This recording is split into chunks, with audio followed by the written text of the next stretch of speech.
Hey everybody, Foley here for the weekly news recap, the 6th through the 12th of March 2023. I got it right this time. I got it right, finally. Alright, anyway, we'll jump into it. So, this week there were a bunch of updates around release dates and delays and a bunch of other things, so we're just gonna go through them all here. So Starfield, big fucking shock here, has been delayed again. This is its like 4th delay or something like that. Hey Melwin, happy Sunday to you too. So it's going to be delayed into September. This trailer kind of shows you more of the kind of weird space shit going on in Starfield. Like, we've seen a lot of, not mundane exactly, but you've seen them kind of running around on planets and shooting things and getting into skirmishes and that kind of thing. Whereas this particular trailer is just kind of showing off, hey, what if it was weird? What if space was kind of strange, with like space castles with Vitruvian Man type deals going on? So I don't know, maybe it'll be something. But yeah, it's been delayed to that date.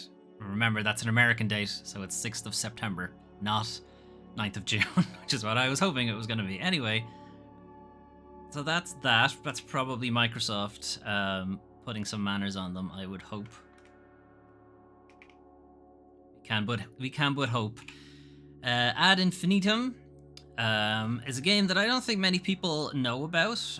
This is a first-person horror title from Hecate. Hecate are like two guys who are just coming out of video game design university, effectively. They've been working on this game for like 10 years, something ridiculous. As you can see, it's going for like the hyper-realistic, photogrammetry type thing, like PT goes for. So Ad Infinitum, or Ad Infinitum, I'm not sure how they want to pronounce it, is effectively set in the 20s, I think. You are a German soldier who is kind of having an issue in his house in that he keeps being shunted back into the Great War, into like trench warfare and stuff like that. So he's kind of bouncing in and out from modern day, which is him in his house and shit going weird, and then being thrown back into a kind of metaphysical horror version of World War One. It looks really interesting, and it reminds me a lot of a couple of different games, actually. It reminds me of The Darkness, the very first one, because that also had a kind of World War One horror thing going on with it. And it also reminds me of a game I can't remember the name of now. Can't remember what it's called. It's a Silicon Knights game on the GameCube, really popular. I can't remember what it's called, but you're in a mansion at the beginning, weird shit's happening in the mansion, and then every new room, every new kind of encounter, you get thrown into some other stage of history where some kind of horrible eldritch shit was going on. What the fuck is that game called? My brain is saying Infinite Darkness, and I know that's wrong, because that's not even a game. But whatever. Okay, brain, that's out of our head now. Now, what's it really called? Fuck. Okay, anyway, somebody will know. Somebody let me know in the comments, or in the chat. Somebody can figure it out. Anyway, it's been delayed, is the bad news. It's been delayed to September, I think. Possibly the same day as Starfield. There's also a pretty horrible monster coming up here, so you've been warned. Anyway, there's a release date there somewhere. Okay, it's been delayed to September. My brain is even worse to remember things. Okay. Well, it's Sunday, Melvin. I think we can both be given a little bit of leeway on that. RoboCop. Right, RoboCop Rogue City was announced last year, I think. And it was just a kind of teaser thing. It was just RoboCop standing all kind of, ominously, and there was no actual gameplay, whereas this is an actual gameplay trailer. You get a kind of idea of how the game itself will play. First person. There's a bit of... I'm getting a bit of Deus Ex from it, actually, but I don't think it will play like that. It seems like it's going to be primarily a first-person shooter, while there will be some sim elements going on in the background. Like, there are some shots here of you having to, like, get a warrant to get into this club. So you need to kind of figure out, like, do some detecting, get some people to, say some things so that you can have a warrant. Like this person, you're recording them saying that, hey, there's like drug use going on in that club, and you're like, okay, that's a warrant, cool, I'm in. And you just kick the door down, and then it becomes a big shooting game. But yeah, I'm still not sure how exactly these guys can do anything to RoboCop, right? It's only small arms fire, and he's like impenetrable, more or less. You'd be worried if they had like, high caliber rounds or like armor piercing, or it was like a tank or something like that. But otherwise, I don't think he really has to care all that much. It seems he has this kind of lock-on ability, slow-mo. It's like super aim or something like that. I'd say it's an issue in that if you just lock onto them and press the fire button, you're guaranteed to hit them. It's probably something like that. And yeah, pretty gory. Pretty gory. Anyway, at least it's realistic that you don't die from being shot many times. Yes, See, RoboCop is the first realistic video game where you can take that many shots and not die straight away. Anyway, that's also coming out in September. A lot of games coming out in September. What's that about? It's almost like something else is coming out around June that May and June. What's a huge game that's coming out in May and June? Nobody wants to compete with. Don't know. Seems like it's really important. Anyway, Gollum, Lord of the Rings Gollum. So Nakon had a presentation, which is where Ad Infinitum, RoboCop, and so on. Summer Holidays, maybe? I don't know. Oh, it's the Zelda game, right. Tears of the Kingdom is coming out on May, and no one else is going to play any other game but that. So Nakon are a publisher who do a lot of European developers' games, publish a lot of their games. They're typically janky as fuck, which is why I'm kind of a bit sort of worried about Gollum. Gollum is positioning itself as a stealth game. And while anyone who's, hangs out on the channel with me knows I like janky shit, but there's one genre of game that I won't put up with jank for, and that's stealth. Stealth games with jank are just frustration to me. I can't stand them. So I don't know how it'll work out. I'm interested to play more of this. Not for Melwen stealth. Unless Gollum has a gun, I think you might struggle with this. I'm kind of interested to see it because it's as you can probably clearly see, the designs are not the film. They're taking their own designs. Some of them are a lot closer to the books. So from that kind of thing, I am interested. I'm not sure where the story is going with Gollum because obviously know how it turns out. If you've read the books or seen the film, you know what happens. So not sure where they're going with the story, but anyway, Gollum has too much hair. Well, maybe he's been to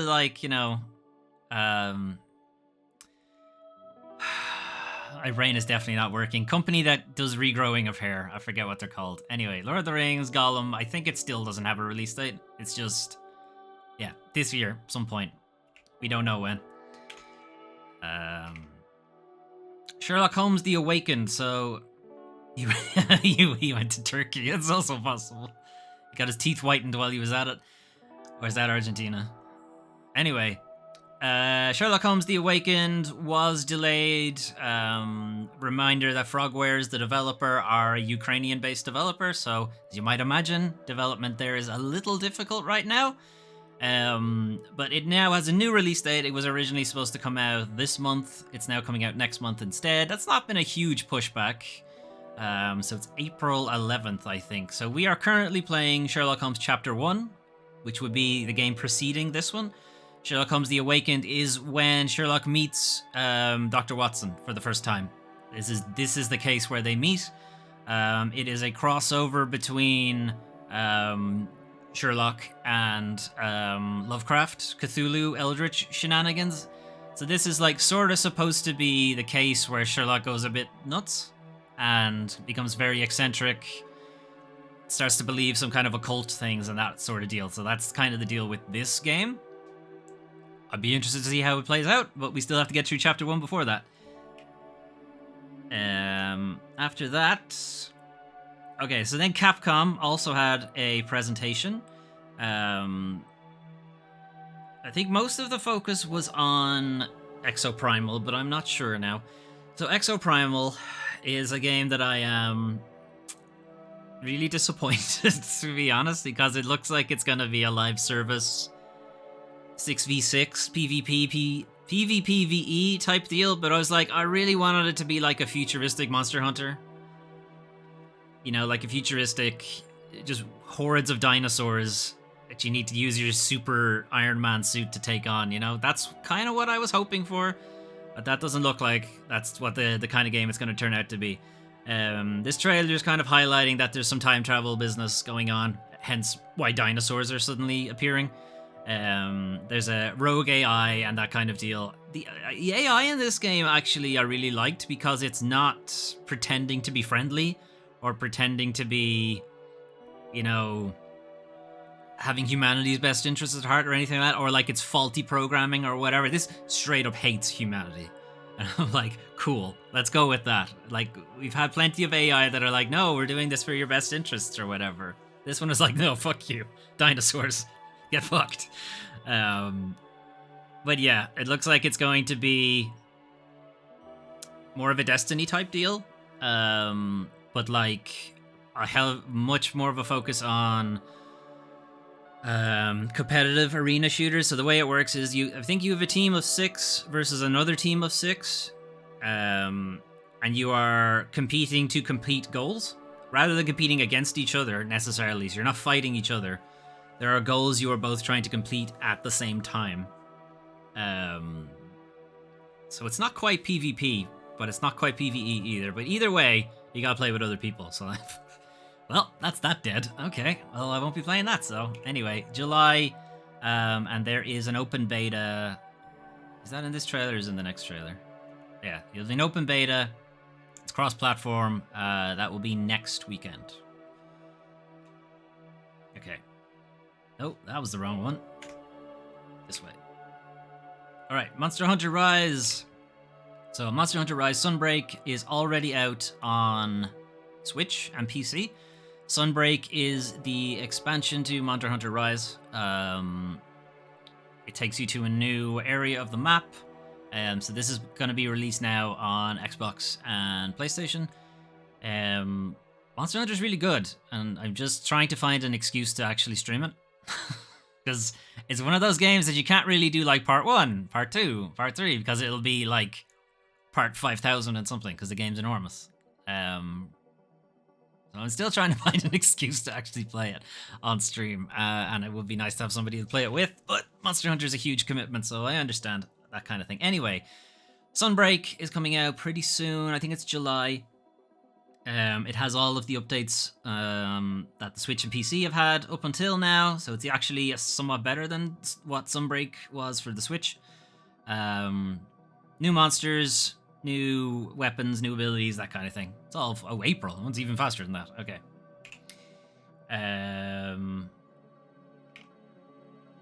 Ghost Trick Phantom Detective. So Ghost Trick is a old DS game. You want to play Monster Hunter, Melon? We'll see. You may regret that. You may regret saying that.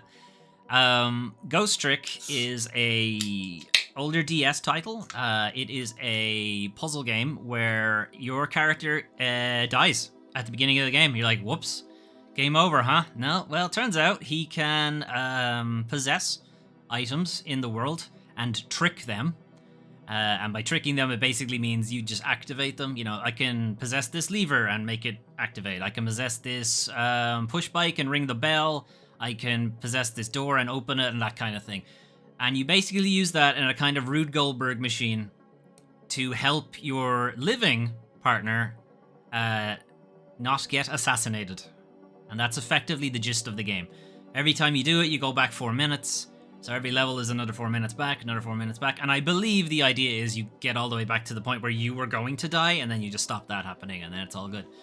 But yeah, Ghost Trick's a really good game.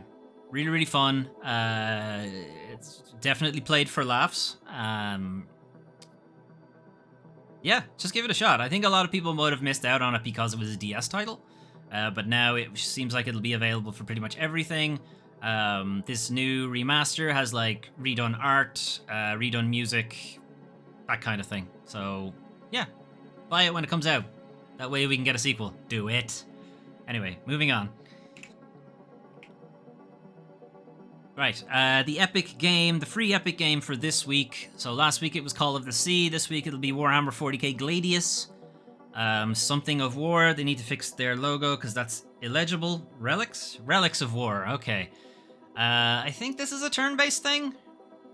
4 factions will engage in a brutal war for dominance over the planet's resources. It is a turn-based 4x strategy. So that means there's 4 teams at once on the battlefield, which is a bit nuts. It's a bit chaotic, especially if they're 4 human players. That's pretty insane, honestly. But yeah, again, multiplayer, so fuck that. Anyway, that will be free on Thursday if you feel like it and have an Epic account. Epic accounts are free, and the game is free. Can't really argue with free, guys. I don't know, give it a shot. Moving on. Xbox have announced what's going to be coming to Game Pass. So normally I wait for Sony to announce PlayStation Plus, and I do both of these at the same time. But they're both starting to release their announcements like at really different times. So I think from now on I'm just going to do it when they announce it. I'm just going to do it then. And I think it'll just make it easier. Anyway, coming up on Game Pass in March, Dead Space 2, Dead Space 3, but they're going to be the cloud versions, so that's not too great, but whatever. Obviously, Dead Space Remake just came out, so people who have played through that and felt, yeah, that was really good, I want to play more Dead Space, well, now you can play a really bad version over the cloud of Dead Space 2 and Dead Space 3. See if you can get a local version. It's just much better. Anyway, Civ 6 coming to cloud console and PC. Civilization, country management, risk type game. I don't know how to explain them anymore. If you don't know what Civ is at this point, I don't think I can help you. Guilty Gear Strive is a really good anime fighting game. It's getting a lot of good feedback from the fighting game community. I tend to like watching fighting games, but I don't particularly enjoy playing them all that much. Because I don't have the patience to get good at them, but I enjoy watching them. And then a game preview for Valheim, which I guess is a let's play, or not a let's play, early access type deal, but for consoles for Valheim. Valheim is effectively a Viking survival game. Think of it that way. And Ni no Kuni 2, The Revenant Kingdom, coming to console and PC. Ni no Kuni 2 is a really good RPG, turn-based RPG. It has... It's actually not turn-based, it's real-time. Action RPG, be closer. It's set in a universe where all the art was done by Studio Ghibli. Kind of. So Ni no Kuni 1, all the art was in fact done by Studio Ghibli. Ni no Kuni 2, no, but it sure looks like it's the same. Anyway, it's a really good game. I'd say give it a shot. Plus, if you have Game Pass, it's free. Moving on. Those are some of the games you can play soon-ish. But what if you wanted to play something right now? Well, you could play Dead Cells Return to Castlevania, which, if you were watching the channel previously, January, February, I said, hey, I think it's time I get good at Dead Cells so I can play this Castlevania DLC when it comes out. And I proceeded to not get good at Dead Cells, so I need to get back to that so I can jump into this DLC. I would rather, not be stumbling my way through it, I guess, is the way I want to put it. But it looks really good. If you've seen or have played Castlevania games previously, you'll probably recognize a lot of enemies, a lot of areas. You can even play as different characters. You can play as Alucard, you can play as the Belmonts. You haven't been able to play as different characters in Dead Cells before. I would think it's probably a case of what you're actually doing is you're wearing a costume, and you might have a specific loadout, which I guess you could interpret as that particular character. But anyway, this is probably the closest thing we're going to get to a Castlevania game anytime soon, since Konami just don't make video games anymore. Which is very sad, and they refuse to sell the IP to anybody, which is even more sad, but whatever. Who knows? Who knows? You might see a Castlevania game come out of nowhere. Moving on. Okay, unfortunately, it is now time to talk about the worst parts of video games.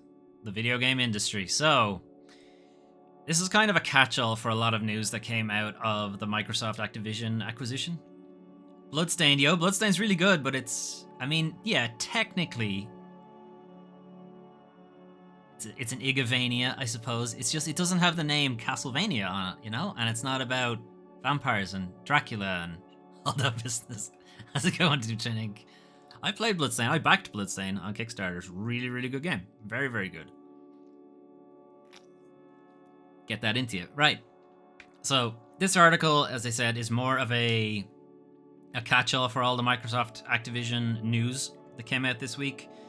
There was news that Sony had put out like kind of paranoid idea that Microsoft would, if they owned Call of Duty, would deliberately put out a buggy version of Call of Duty on PlayStation.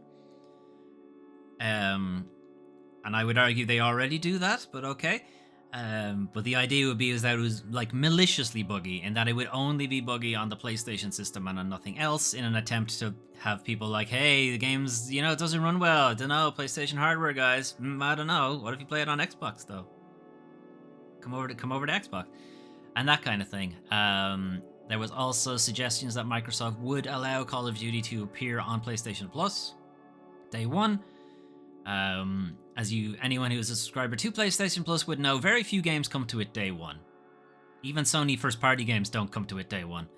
And that kind of thing. There was some pushback from the UK, I forget what they're called, CMA, I think is what they're called, who were like, hey, you guys need to do more. We need more concessions, that kind of thing. So there's a lot of back and forth of Microsoft complaining that Sony are just here to sabotage the deal, and they've no interest in making a deal. They just want to block the merger entirely. And we'd be like, yeah, obviously, of course they do. They don't want you owning a massive third-party publisher. Anyway, I'm just kind of singling out this particular story because it's just bullshit. Microsoft claims it can get Call of Duty Warzone and Modern Warfare 2 running natively on the Switch. Sure you can, Rummy. Alright, so this is coming from last month when Microsoft signed a binding 10-year legal agreement to bring Call of Duty to Nintendo platforms. And they said it would have full feature and content parity with the Xbox version. No, it won't. Anyway, it was also pointed out that right now, no Call of Duty games have been released for the Nintendo Switch. They don't have, you know, a track record or anything like that. They'd have to be starting from scratch.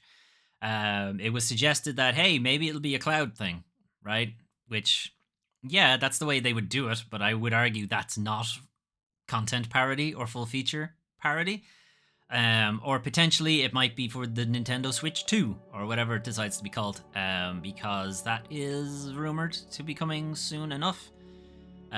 It's probably more correct to say that the Nintendo Switch is with the generation of PlayStation 4 and Xbox One, rather than PlayStation 5 and Xbox Series. So there's whatever the Nintendo one is that's meant to go with that generation has yet to be released.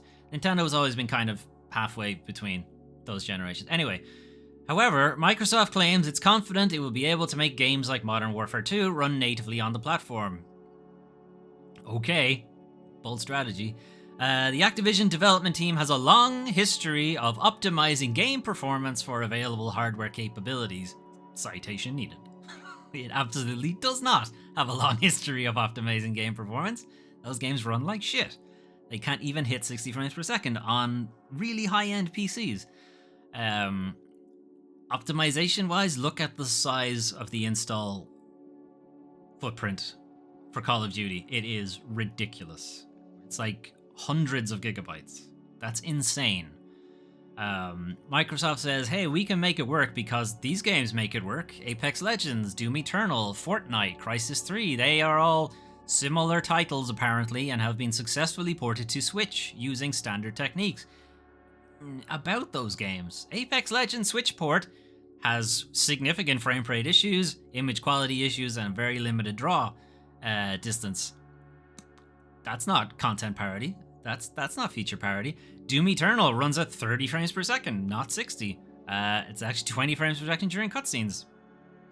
Again, not parity. It's also, as pointed out in this article, it's a linear single-player game. It's not a huge multiplayer game. It's like, I don't think that should really be in the same bracket. Fortnite, okay, it's a big battle royale. However, Fortnite's map is much smaller and still only runs at 30 frames per second. As pointed out here as well, Warzone 2, released on PS4, Xbox One, whatever, which would be, as I said, the generation that Nintendo Switch would be with, cannot hit 60 frames per second. I don't know how they think the Switch is going to be able to do that. Anyway, yeah, that shit's not happening. It's going to be a severely compromised version of the game, in which case it would not be full feature and content parity, but whatever. Moving on.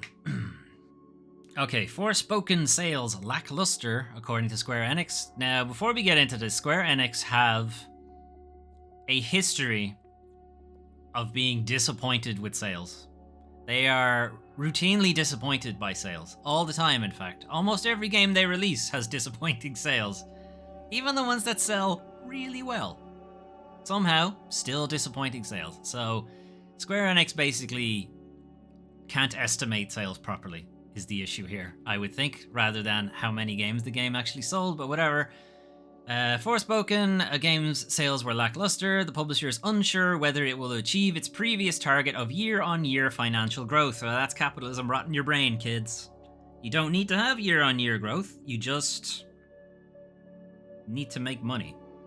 Can you not just make the same amount of money you made last year? That's fine. That was a lot of money. You don't need more money. It's enough. Those poor shareholders, exactly, Doomtrain Inc. It's like, you don't need to grow constantly.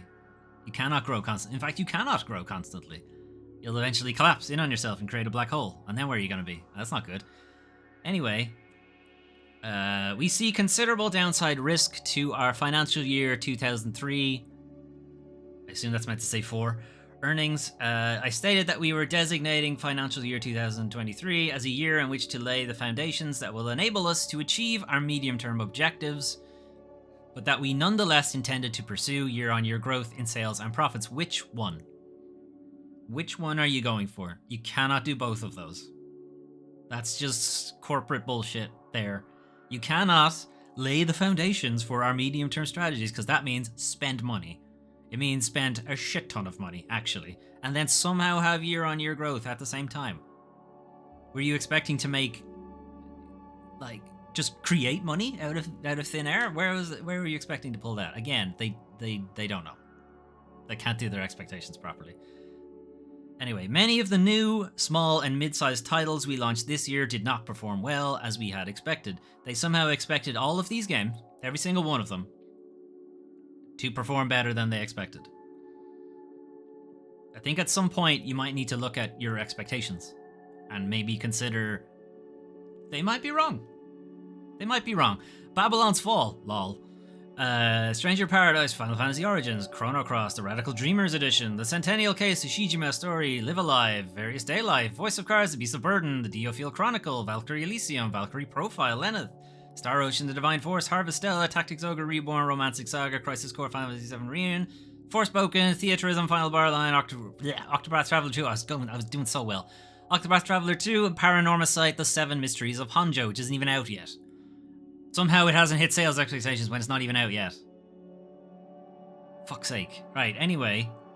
Yeah, all of those games didn't do as well as they were expecting them to do. Like, guys, I think your expectations might be a bit lofty. So they had that same issue previously when they bought... So when they initially launched their Western games, when they still owned the IPs, the Tomb Raider reboot, the Hitman reboot, okay, they were all reboots, that's kind of weird. Anyway, Tomb Raider reboot,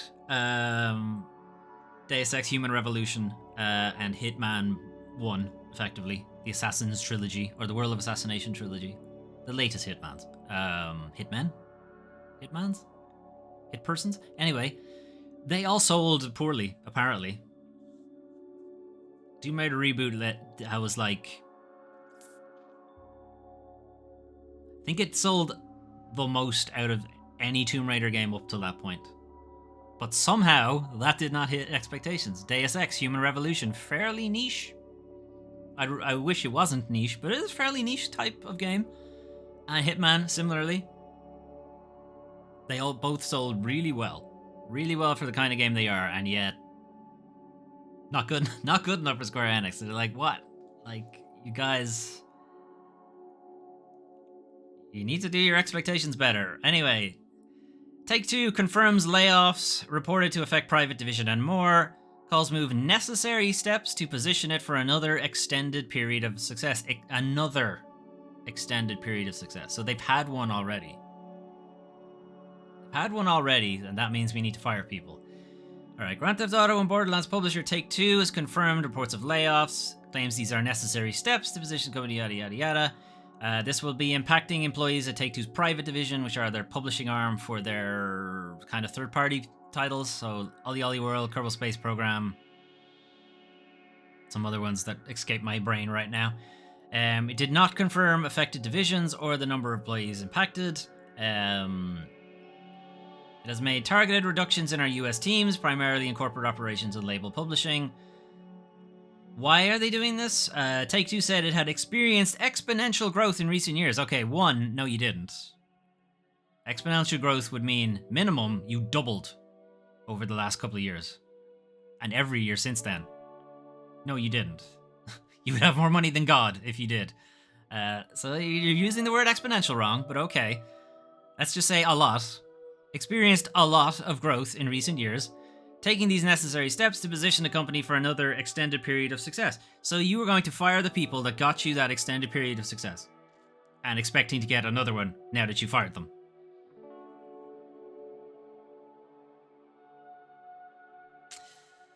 Okay, good luck with that.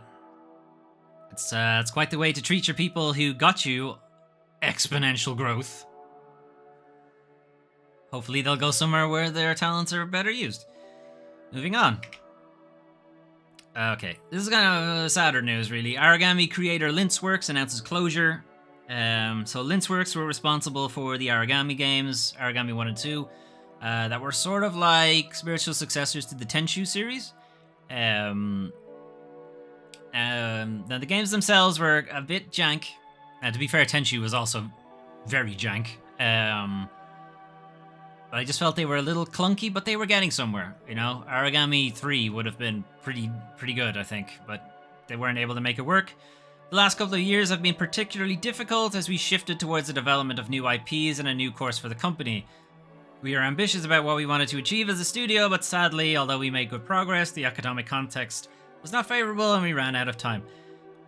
COVID fucked them over, basically. They weren't able to keep payments, rent, keep paying their employees, and all that jazz. So that's unfortunate.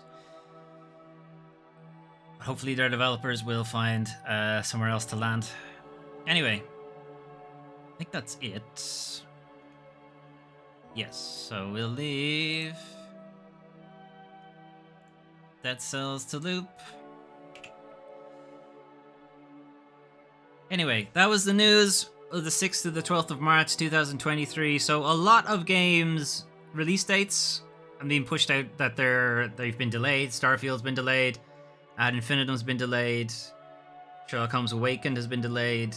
But we did get some decent gameplay of the RoboCop game, which we hadn't seen before, so that's good.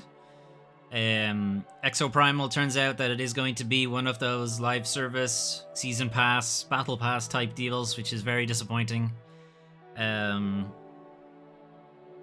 Monster Hunter Rise is coming to consoles, so that means every platform should be equivalent once that is released. I still need to get good at Dead Cells again. Not again, I was never good at Dead Cells. I need to get good at Dead Cells so I can play the Castlevania DLC.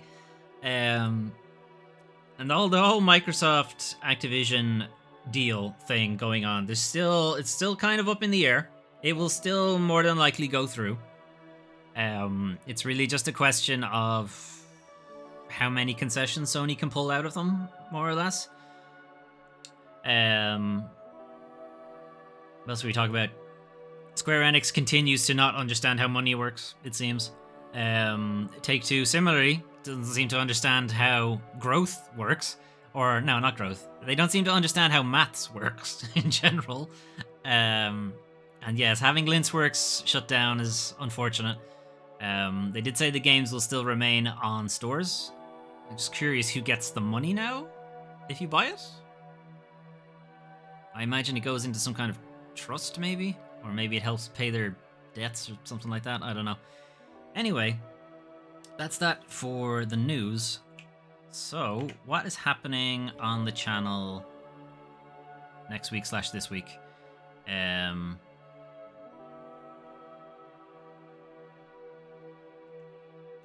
Right. So this is, again, our roadmap that we've been trying to work towards for the first half of this year.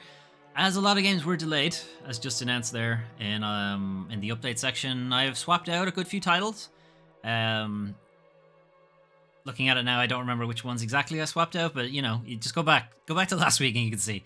Notable ones, Melwyn is working her way through Coffee Talk right now, so I feel it's probably not necessary for both of us to be playing it at the same time. So if you want to watch Coffee Talk, go check out Melwyn's channel instead.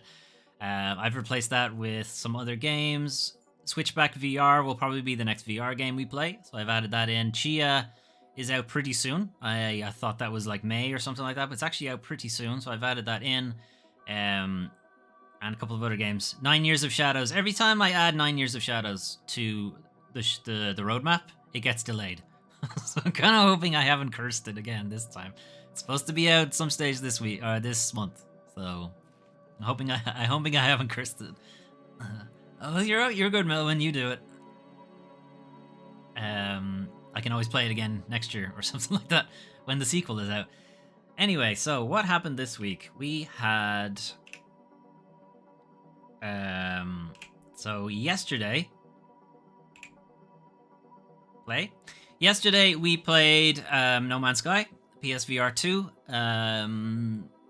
It was pretty good. I enjoyed it. I still kind of have to figure out what the stream setup is going to be for VR games, because I'm not always able to interact with chat, and I would like to be able to do that. So I'm thinking either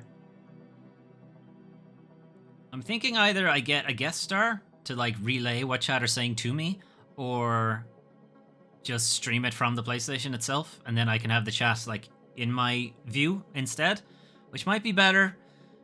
What I dislike about that is that I don't have a ton of control over the PlayStation stream. It's you start it and you stop it, and that's kind of it.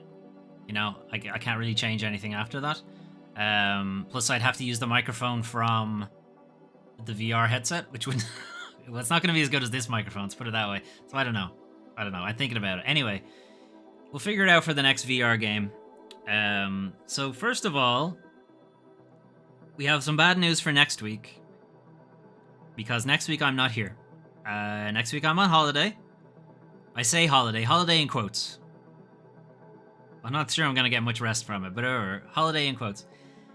There's no overlays either. Yeah, it's all that kind of stuff from the PlayStation, streaming directly from the console. It's not amazing. So next week I'm not here. But the week after,